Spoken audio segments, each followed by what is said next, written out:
Hey everyone, welcome to the VR CEO podcast, sponsored by the amazing VR conferencing and education tool, Roomy. Woohoo! Why me when you can Roomy? Get it? Roomy? Pretty awesome. Good stuff. 3, 2, 1, and we're live. All right. Hey everyone. This is the VR CEO and the VR CEO podcast with the amazing and talented Eric Parks over here, doing pretty much creeping, fly on the wall, recording, whatever. And then the usual. And then we have Avery Wagar over here. Avery, pretty incredible dude. If you don't know about Avery, you will. Why? Because we will all be working for him one day. So get on his good side. All right, Avery, you want to introduce yourself? Sure. I'm Avery Wagar. I'm a 15-year-old, and I'm a sophomore at Ballard High School in Seattle. I'm studying computer science and digital filmmaking, and I'm the president of the Ballard VR Club, or BVR Club for short. Awesome. Excellent. Yeah. Okay. And you're actually at South by Southwest right now, right? I am. I'm sitting in the expo hall right now. Right on. Cool. Well, let's get back to that. I want to.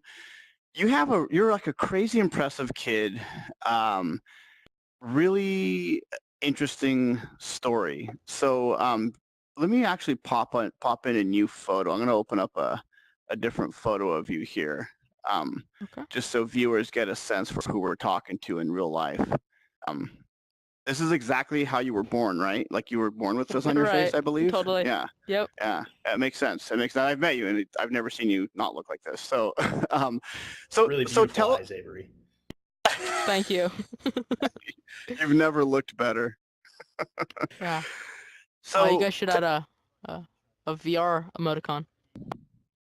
Like a wouldn't that's be very meta? I feel that would very meta. That would be meta. Yeah. I'm in VR talking about VR, and I'm actually losing my mind. So it's a horrible idea. We're not going to do that. Vicious cycle right there. It's a vicious cycle. Why don't you? So tell us about your journey. Like I know you had some struggles. You found VR. Like tell us about that. What happened?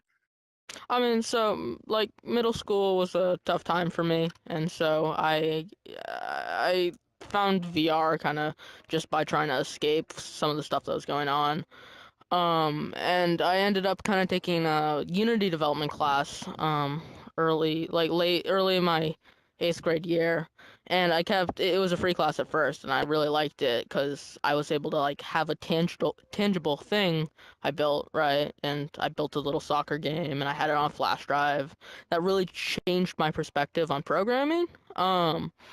And so I was able to play my little game in VR because like the instructor showed me how easy it was to just like throw in the headset, load up Unity, and add a little some stuff and make it work. So from there I kind of took a couple more classes, and then I found myself at a VR hackathon, and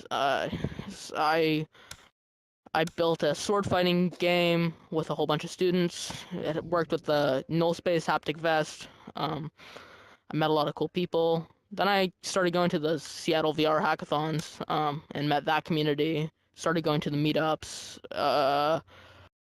That was cool. And then like I graduated from middle school and I ended up at high school, and I started a VR club in my high school, and I met some really cool people through that. And you came in and gave a talk, which was nice, and we had a lot of speakers, and so that was going well. I was in digital filmmaking in that course, and there's a lot of really cool stuff going on, and VR had been like this great way for me to kind of escape some of the hardships I was facing in middle school, and it really propelled me forward into like being ready for VR and kind of having something that I'm passionate about, and it was just a really helpful tool for me to kind of just like move forward. Awesome, man. I love that. Yeah, right on. You know, like I love your journey. When I was your age, I was not doing this. I don't think I know for sure you weren't doing this, Eric. I don't know. I was not. I was probably eating boogers. For sure. That's the 100%. That's a yes. That's a yes. I was not far behind that, actually. But we were not doing what you were doing, which is really impressive. And I have to say, it's funny because I know you're 15, but your avatar is like, hey, I'm 15 going on 45. Yeah, I clicked the random avatar button, and now here we are. I don't even really know what I look like. It fits you. It's probably better that way. Let's just say that. Yeah, you'll be able to see it. We'll just put it this way. Maybe your nickname will be the Punk Rock Professor. Punk Rock Professor, okay. Oh my God. Okay. A little bit, but you're going to have to get a new tie because that tie is like pretty 1986, but I can't see it. Good. Let's consider that a good thing. We'll get back to that. Okay. We'll get back to that. Oh boy. Now I'm nervous. I gotta say, man, perfect, very appropriate emoticon. I gotta tell you, dude, I am. You know what? Like, look, you had some hardships. Like, whoever was, giving you a hard time in middle school, forget about those people because they're not where you are right now. They're not going to be where you're going. And you took that. What I love about you, Avery, is that you took that and you're like, look, I'm a kid. It was like a couple years ago. I'm a kid, and I'm going to use that and turn it into a strength. And I'm going to let that drive me forward. And I got to tell you, buddy, man, you really have.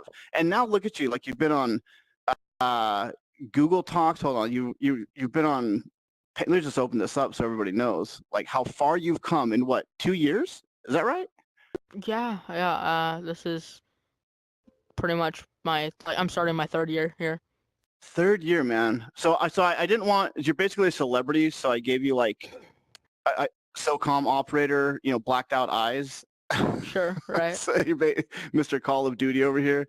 But this is a panel. Like, what were you doing here? So this was on Safer Internet Day in Seattle, and we were talking about VR and the internet and kind of how to stay safe in VR. And it was interesting because like we were talking about social VR, using VR for education, and it was a really cool panel.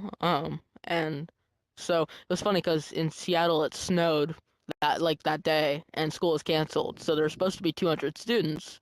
None of them showed up because like it was supposed to be a field trip. So I'm there, the camera crews are all there, and like everyone's moving me around trying to put me in front of as much camera as possible to like just hey, we have a student here. It's not for nothing. So that was kind of funny, but so it's like, yeah. Hey, we have like all of these kids that go to Ballard High. They all look like Avery. It's weird. Right. Hey, everybody, we have a student here. Pretty awesome, man. And you've done this. Like, this is like kind of a normal part of your life, right? Like being on panels, giving talks.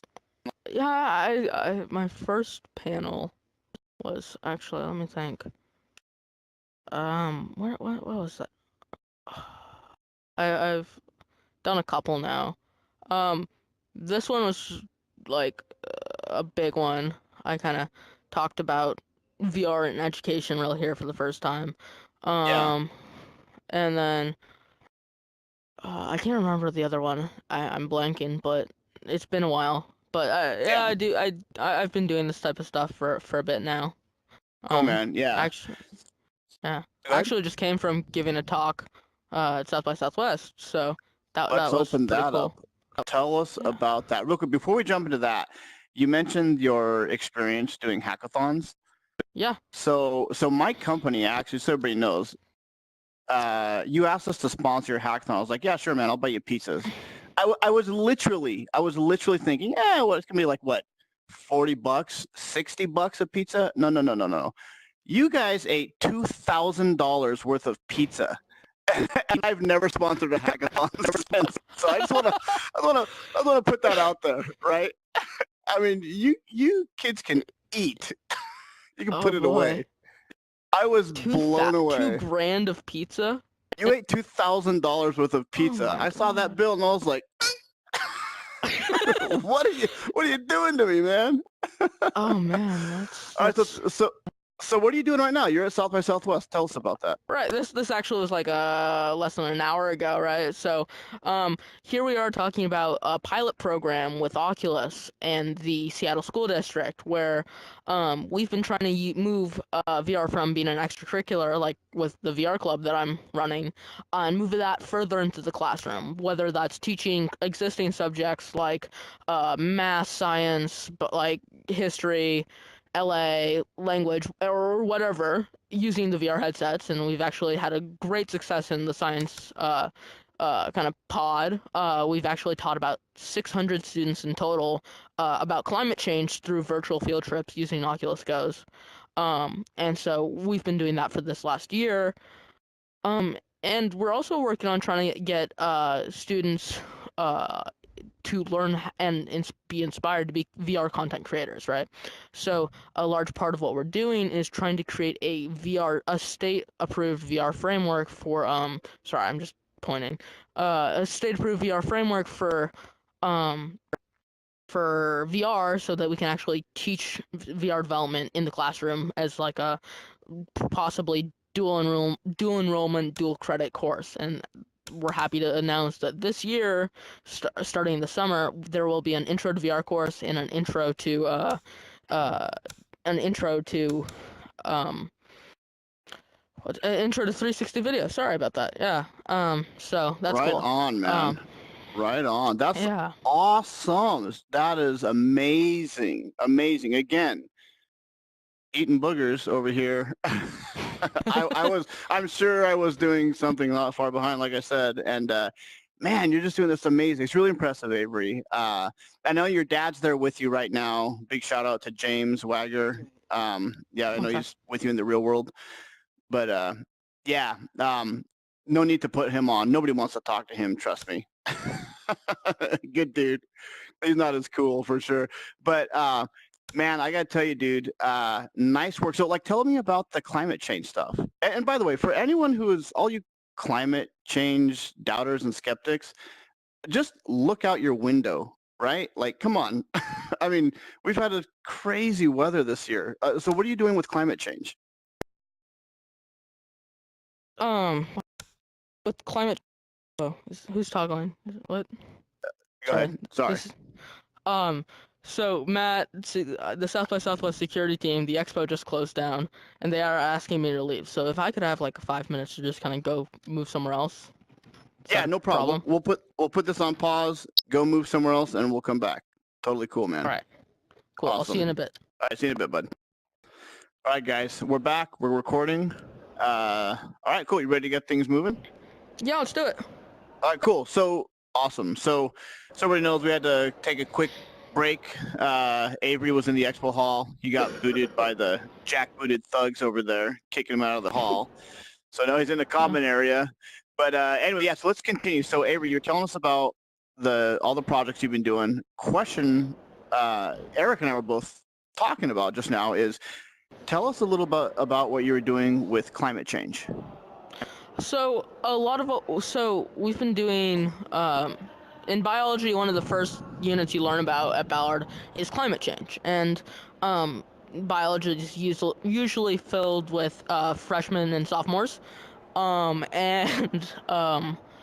what we've been doing with the headsets is we've been rolling them out to the different classrooms, whether that's in a portable, in the science pod, or just like any classroom that would be willing to teach a lesson. And then we'd use the headsets to go on a virtual field trip to like either the Moroccan desert, Antarctica, Greenland, or the coral reefs, and just see how climate change is affecting these different exotic places that it would not be even feasible to think about trying to put together a trip for, especially for a public school. And so we've been able to give 600 students these experiences that they would never have been able to do otherwise. Right on, man. Awesome. Yeah. What were you guys using for that? Like, we've been using the Oculus Go's. Well, like were you using Google Earth? I mean, how were you going to these places? For the coral reefs, I think there was a similar experience to the blue. It may have been like one of the blue kind of things. Okay. And then for the Moroccan desert, I think that was Google Earth VR. I think most of it was in Google Earth VR. Gotcha. Cool, man. So I'm just gonna look up climate change right now in our YouTube widget. Yeah, so I noticed you picked YouTube. That reminded me that we did a lot of also 360 video in some of those different places, which was really interesting. Excellent. That's so cool. It's crazy time, right? Like you can go to these places and you don't need to physically go there anymore, which is wild. Right. Yeah. All right, one sec while I search this up. I just don't want it to cut out your audio. Yep. So like, let's, PBS News Hour, for example. I'm going to start this video. Okay. So I'm just going to scrub it a little forward. Oh, this looks boring. Oh, Jesus, nobody wants to see a bunch of talking heads talk. I mean, show us something important, for God's sake. Anyway, forget that. Good Lord, forget. Literally, I think we are the literal representation of a talking head, but in any case. Yeah, like, why would you watch real talking heads, right? Yeah, exactly. Well, let's do it virtual. Come on. What's wrong with you? All right, man, cool. That's awesome. So how did the talk go today at South by Southwest? It went really well. There was the, we talked a lot about kind of the three main points of our pilot, which is to, really, one of them is the VR clubs that I've been working on. Franklin High School down in South Seattle started their virtual reality club as well. They don't really have a great acronym. It's FVR, which we've been calling Fever. So I like FVR. I prefer FVR. Yeah, no. So this one's the Ballard VR Club, BVR or Beaver, right? So we're getting somewhere. But we've also been working both at Franklin and at Ballard with language teachers to do virtual field trips to like foreign countries and help people learn languages. So the Spanish department has been going to villages down in Mexico virtually through the Goes as a class, and they've been able to see each other and then also watch these videos and learn Spanish. And so the language teachers have been very excited about doing all this stuff, and they've always been really supportive and like engaged with what we've been doing with the VR stuff. So it was really cool to see that come to fruition and actually have something going from a whole bunch of headsets on a desk to a lesson that's being used to teach high schoolers. All right, so a couple things. Number one, can we just recognize that a 15-year-old kid just used the word fruition in proper context?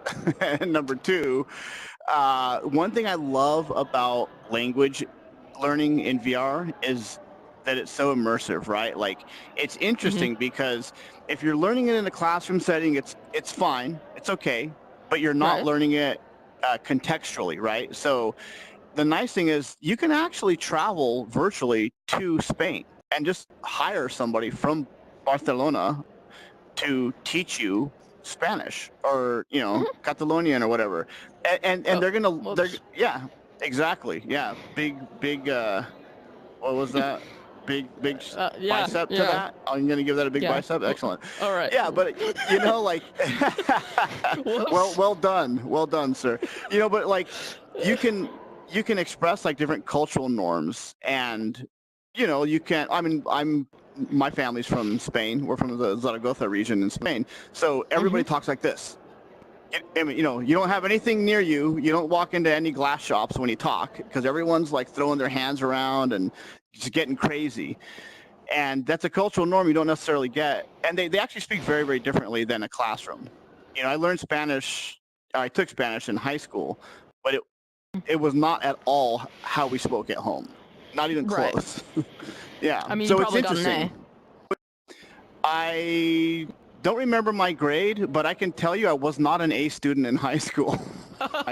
Well, I did not pay attention. That is true. That is very true. Yeah, man. So how was that? Have you found some success in that? What are people saying? So with language, right?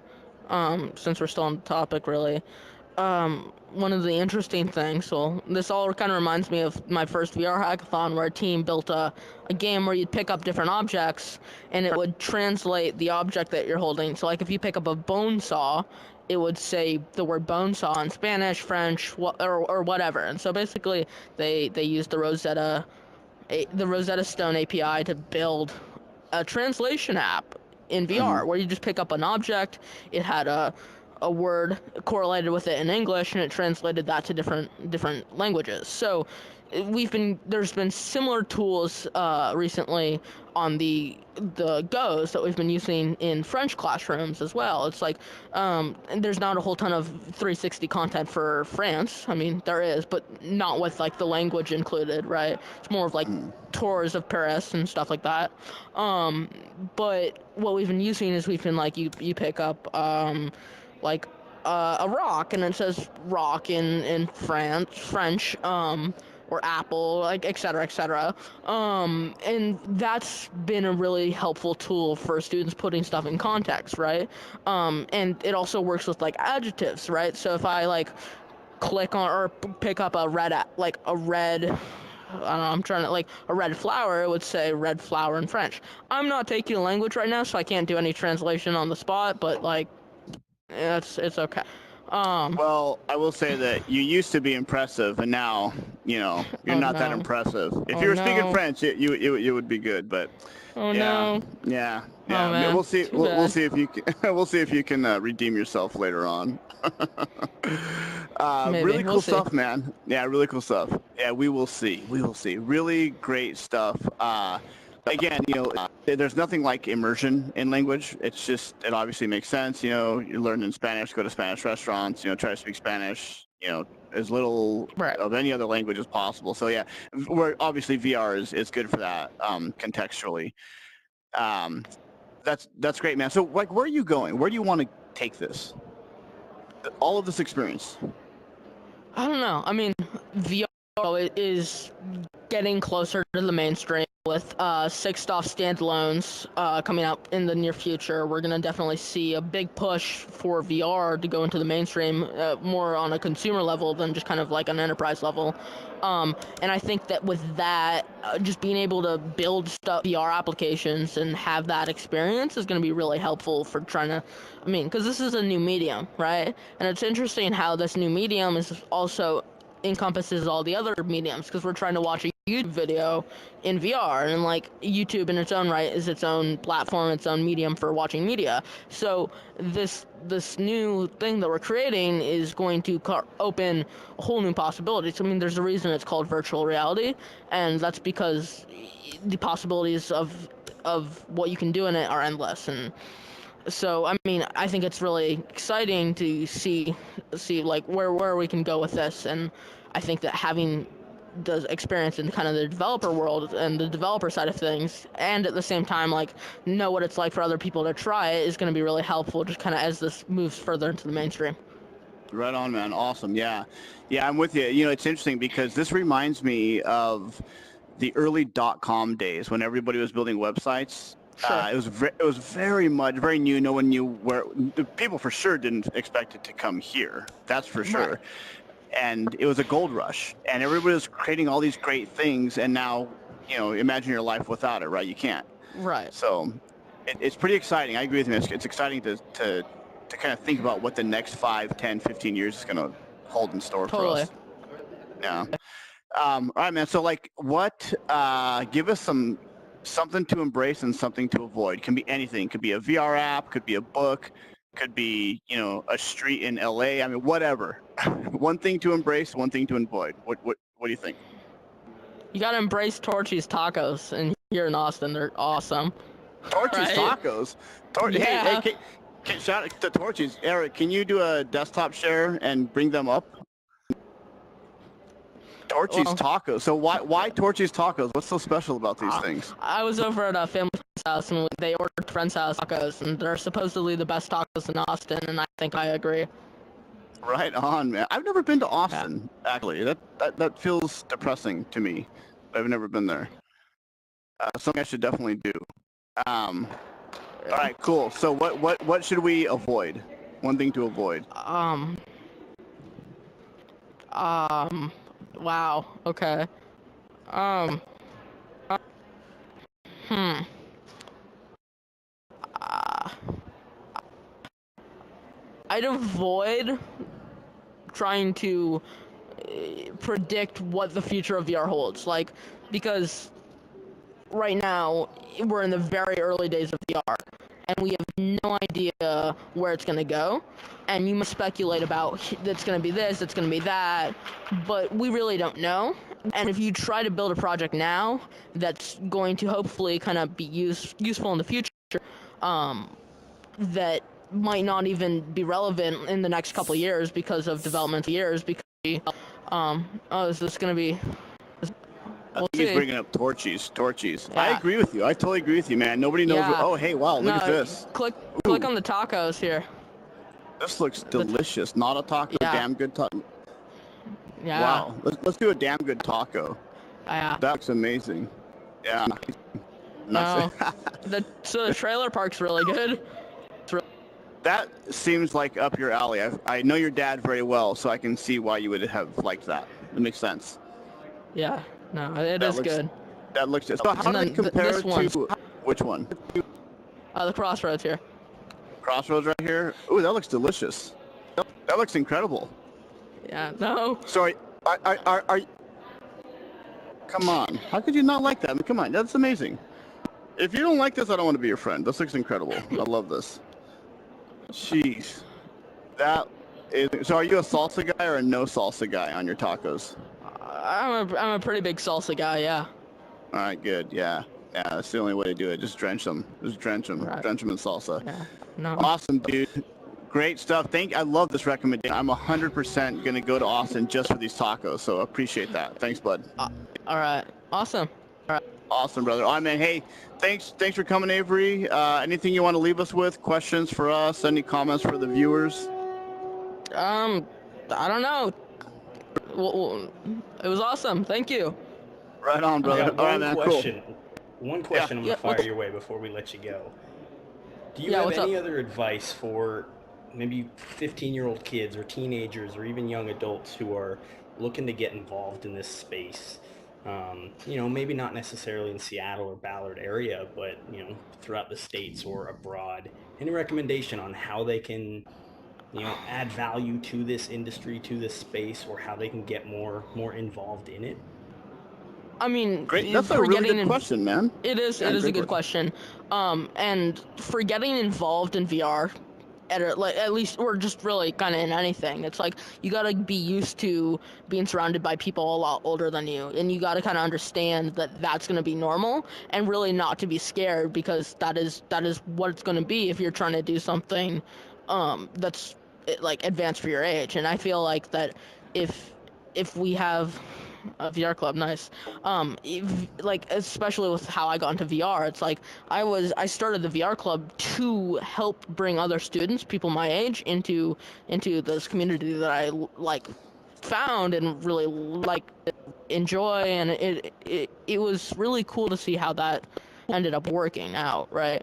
And part of me is hesitant about telling kids to just go jump into whatever, because I don't want that to be a bad experience for them.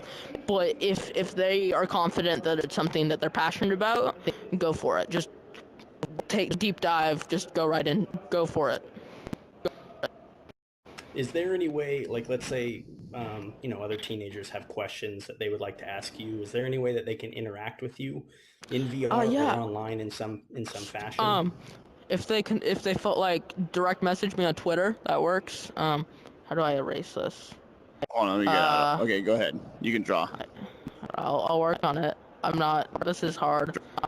That's an M. Dude, this is not good.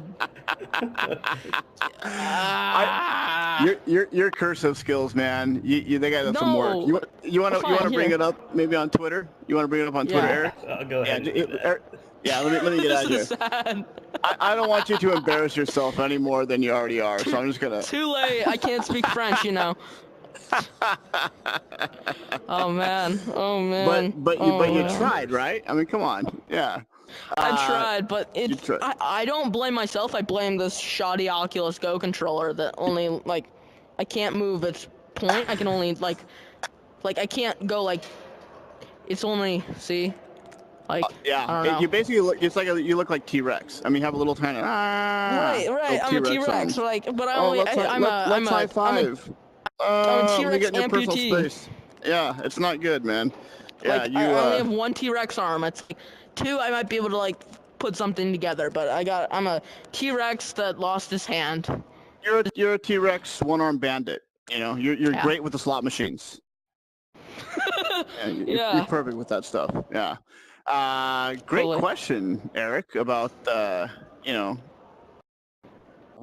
how to get that resource, right? Like, what can you do? I love that. If you're passionate, just freaking jump right in, man. Awesome. Cool. So yeah, this is the Avery, VR club. Is this the best way to get you? Yeah. For if you want to learn more about the club, sure. But personally, it's my personal one. Just you can. It should be somewhere on there. What is it? It's AJM. So, like, AJM WAGAR. I'll find Wait, it. say that again slower. Too many burgers Sorry. were eaten as a kid. Right. A J M W A G A R. Oh, there you go. Just your last name. There it is, right there. I don't think you're going slow enough for Eric. I just want to put Yeah, that I out don't there. think so. I want to put that out there. See, there I am. All right, on. Awesome, man. Awesome. Cool. Oh, sweet. What's this? What's going on That? here? Yeah. And that one? Yeah. I'm in this interview. It's pretty meta, huh? Are you kidding me? Yeah, I was sitting here before I got kicked out, so you know. That is badass. I love that, man. Nice. That's Look like at you a plug rocking within a plug. within a plug. There's a That's plug. crazy. Gosh. And I don't know if plug I over here for you, Matt. we are officially living in a simulation, all right? It's official now. I mean, Yeah. I got an award in my freshman year in my history class for most likely to put people into the Matrix. So, I mean, Mission accomplished. I think so, Well- yeah. Well done. Yeah, all right. Well done. Nice, man. Right on. Cool. Awesome. Thanks for coming, right. Avery. It's been a blast, man. Sure Thanks, thing. Bud. All right. Peace out. All been right, a bud. Have pleasure. a good one. Yep. See you, bud. too. Later.